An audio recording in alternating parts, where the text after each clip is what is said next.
Distinguished guests, are you ready? I said, are you ready? We're about to sum up AEW Dark in less than 10 minutes.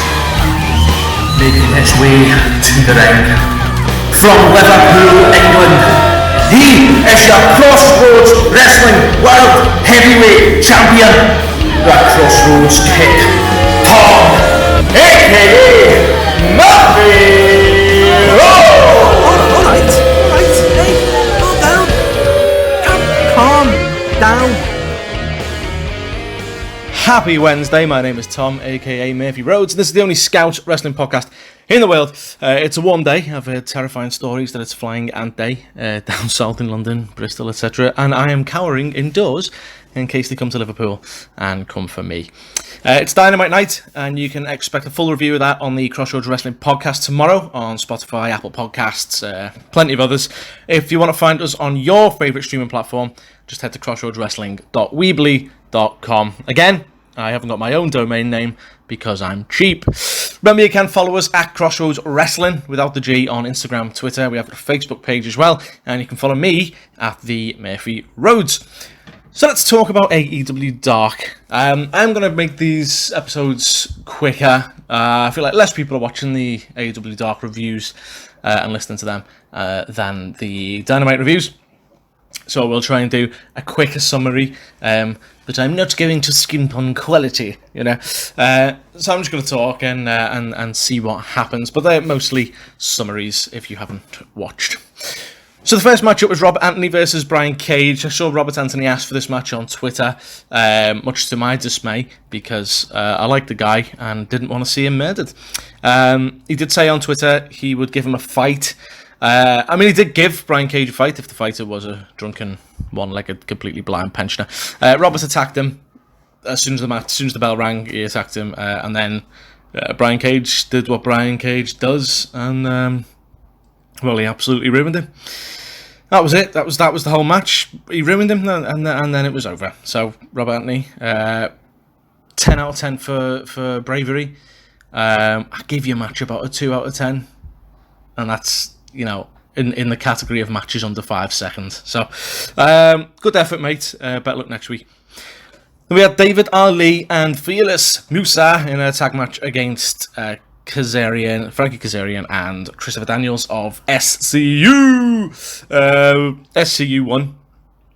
That was the highlight. Not much else to talk about there, to be honest. Pineapple Pete was up next against Shawn Spears and the Glove of Doom. Which sounds like an Indiana Jones film. It's not. It's just a glove that we don't know why it's there. Pineapple Pete has a fan in the audience, just one, who dresses like him and applauds him. So that's new. Aubrey Edwards checked the glove as well. You know. Just as you know, as refs often check for weapons and things like that. Aubrey Edwards checked Shawn Spears' glove. I think personally it was less to see if there's something in it and more to see what the fuck it actually does. She still knows, obviously, just as much as we do, which is absolutely nothing. Shawn Spears finished the match by putting a little square of metal in his glove, like in the palm of his hand, and he punched Pineapple Pete, probably ripping the palm of his hand open in the process. But yeah, that was a Shawn Spears victory. And moving on, we had Griff Garrison, who decided to season himself and feed himself to Lance Archer. Lance Archer brought a random meal out with him, as he does most weeks, and power slammed him on the entrance ramp. Yes, his meal was human. Griff actually punched hell out of him first. He got a few good hits in there, and like the impact was there, and it sounded good, and Lance was actually kind of a little shaken. But then Lance got annoyed, turned the oven up to 200 and threw Griff on a baking tray. Lance said, I just heard him shout, "No one at AEW knows what's coming for them," which is exactly how I imagine all the wrestlers have been feeling this week since the start of the hashtag Speaking Out movement. Archer killed Griff, and then his previous meal woke up, and Archer finished him off. We had the tag match, Alex Reynolds and John Silver of the Dark Order, numbers 3 and 4 respectively, versus Joey Janela and Sonny Kiss, who people have started calling Bad Romance, which I am fully behind. They had a little hug before the match, not Dark Order, Janela and Kiss. So, Excalibur explained that Dark Order haven't earned the right to wrestle without their masks yet, and Taz asked Excalibur if that's why he wears one on commentary, because he hasn't earned the right to do it without one. Brilliant, absolute banter. This tag team's got so much potential. Bad Romance, I could literally see them climbing the rankings and becoming a well-loved team for literally years to come. I'm fully with them. I think they're great. It was a really good match as well. I can't wait to see more of these on Dynamite, because they really do offer entertainment for sure. We then had Kylan King versus Mel. Mel hasn't been seen since, I don't know, maybe was it sometime last year or earlier this year, part of the Nightmare Collective, which seems to have been taken apart now. It's not a thing. Mel was intense. It was nice to see her back on TV or YouTube. It was a pretty decent match, to be honest. Mel's music as boss as well. Kylan reminds me of kind of a young Becky Lynch, NXT kind of Becky Lynch.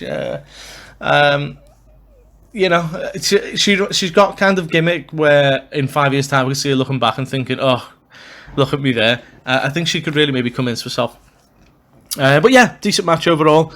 Mel won, not surprising.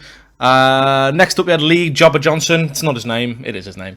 Versus Scorpio Sky. It's surely only a matter of time before Johnson gets his first win, because this guy looks good. He really does. He's athletic. He's charismatic. He's got a good face for TV. I'm behind him every time I see him. I'm like, oh, this poor guy's going to be destroyed again. But I really do like him, so I hope he gets a win soon. The commentators were talking about it, saying SCU. I think Excalibur said SCU have decided that Scorpio Sky is going to focus on the singles division, while Frankie Kazarian and Christopher Daniels focus on tag, which is boss idea. Scorpio Sky would be... I've been wanting a Scorpio Sky singles run for a while, because he is very much one of my favourite AEW wrestlers. Scorpio got a nice victory, gives him an extra win on the old records, and sets him in good stead for future matches. We then had a 3-on-3 tag match. Max Caster, this is the weirdest group of people ever. Max Caster, who I don't even remember, but he must have been on it at least once before. He's kind of got like a music rap gimmick thing. So we have Max Caster, Serpentico, and Luther. What a fucking weird mix of people. This is Jurassic Express, Jungle Boy, Luchasaurus, and Marco Stunt, who we can also call Super Mario, Yoshi, and Toad. I suppose we could call the other three Music, Masks, and Madness or something. Maybe we won't call them that. Caster shouted that he was going to freestyle at the start of the match, and Marco just slapped him so hard in the face. It's the most endearing thing he's ever done. I was fully behind that slap. I felt it through the TV. Aubrey Edwards was counting at one point Luther's pinning maybe Marco's stunt or Jungle Boy. Luther's shouting, "Shut up," to Aubrey Edwards, and at one point he turned to her and said, "Shut up, you don't know me." And he also he said, "Count faster, you little twit." I didn't know twit was a word that they say in America. I know it's a I knew it was. I just thought it was an English thing, twit, you know. But it's just of all the insults, I like it. He's so weird. I didn't like him for a while, but he's absolutely bizarre. I'm kind of interested in watching him now.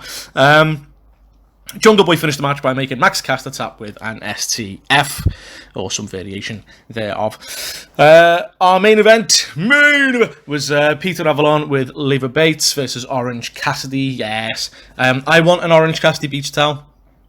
I don't even go to the beach. I just and if I did, I wouldn't even use one. So I just want one.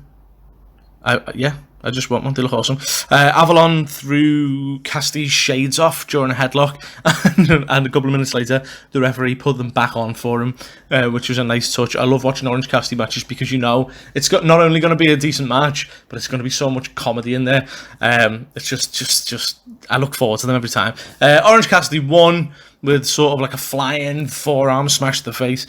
I'm going to leave you on this question. It's something to really mull over. It's a very serious question. Why do I want Peter Avalon in the inner circle? Now that Sammy's out for a little while, I don't know how long, but I've heard people talking about Ricky Starks maybe being put into that mix. I really want Peter Avalon in there. Just as like the comedy sort of sidekick. Maybe he just starts following them around and they're like, oh, come on, Peter. So that was the AEW Dark review. I'll be back tomorrow for the weekly AEW Dynamite review on all your favourite streaming platforms. Follow us at Crossroads Wrestling without the G. Follow me at the Murphy Roads. Like, subscribe, give us a comment. Peace! Now being stretchered out of the building, and still your Crossroads Wrestling World Heavyweight Champion, Tom, a.k.a. Murphy!